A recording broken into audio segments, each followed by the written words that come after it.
moving in for a possible attack. The USS Abraham Lincoln Carrier Group is nearing the coast of Iran, ready to strike if the commander-in-chief pulls the trigger. President Trump has threatened very strong actions if Iran proceeds with the execution of protesters. What are President Trump's military options in response to the regime's bloody crackdown against its own people? Might he capture the Ayatollah and bring him to justice like he did with Venezuela's Nicolas Maduro?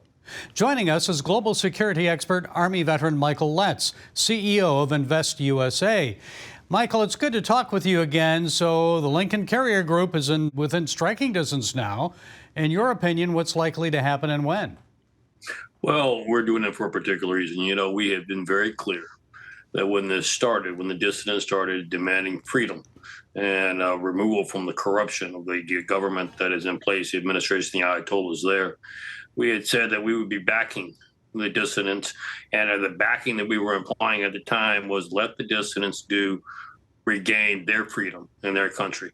And the administration there needed to leave them alone. What do we mean by leave them alone? Don't harm them. Don't execute them. Don't massacre them. That was the understanding. That's what happened to begin with. They began to protest in the streets and began to do so peacefully. But there began to be more and more of them. The Ayatollahs and them got scared. They decided that this may be a threat to their administration. So they went up to their old plans. They began to make arrests. And then when the arrests didn't work too well, they began to actually shoot people in the streets. You got a very clear warning from this administration, from the President Trump. And that was that for those who are killing the dissidents, we will be keeping a list and keeping track. Now, what did that do to make that? These generals of the Revolutionary Guard who are implementing these plans to kill these dissidents are now going to be held accountable, even when an administration falls and their new administration comes in. And so now they're pulling out all stops. First of all, they thought that they would issue a national rally cry that all of Iran needed to join in together to fight the great Satan. Who's the great Satan? It's, of course, the United States and Israel. That fell on deaf ears. And they begin to execute again. And they begin to tell the United States that if you get involved or intervene with our decisions to kill dissidents, it will mean war. Well, that's not going to scare this president. It's not going to scare and make us change from doing the right thing. The fact of the matter is these people deserve freedom. They deserve the right to be able to live without being under an oppressive regime. We have determined that we will back the dissidents. What does that mean? Well, it could mean a number of different things. We're already, right now, the president is using economic sanctions and putting the economic pressure on. We've also let them know that we were going to hold them accountable. So their military command structure is beginning to fall. We know now from our intelligence, we have intelligence in there, we have intelligence on the ground there, that the Ayatollah, his son, and many of the leaders there are now beginning to move their assets out of Iran to Dubai and to other places.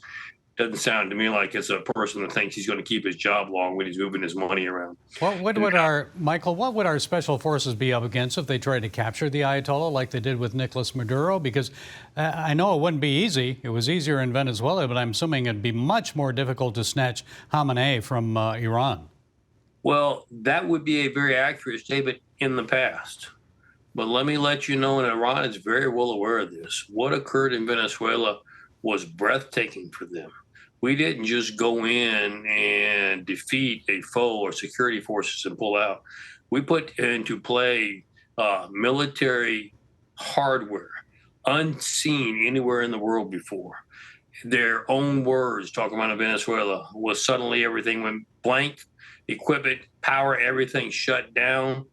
Then immediately, only 20 special force members came in.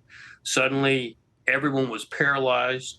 They were having nosebleeds, headaches, paralyzed. They couldn't move. Those are sonic or directed energy weapons, are they not? They are. Could we use them in Iran? To mention that, and we could do the same thing here. Iran knows it. So, it's not like the old days where we have to bring in thousands of special forces and fight it out on the streets.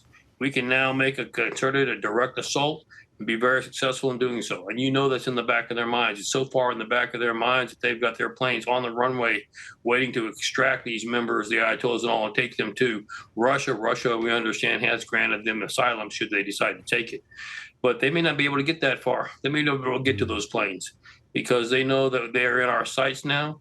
And when you have killed, and the estimate is, Gary, here's the thing: you have your human rights activists; they always downplay it. They're saying 3,000 to 4,000. You have those that are on the streets, those that are on the boots on the ground there, intelligence operations, and they estimate now between 16,500 and 20,000 dissidents have been massacred, with more to come. They've got tens of thousands in prison cells, and their intent is to publicly execute them all. We're not going to stand by and allow that to happen. So the president has called for regime change. How likely is that to happen without U.S. military assistance? Protests have died down due to thousands of arrests and killings, as you mentioned. I believe that that's just a lull. Quite frankly, our intelligence sources show that this has happened in the past. They crack down, there's a little bit of a lull, then they come back even harder. We expect them to be coming back harder very shortly. And when that occurs, we expect this regime will fall. Okay, the Middle East and world are on edge, waiting to see what happens in Iran. Michael Letts, Invest USA, thanks so much for joining us.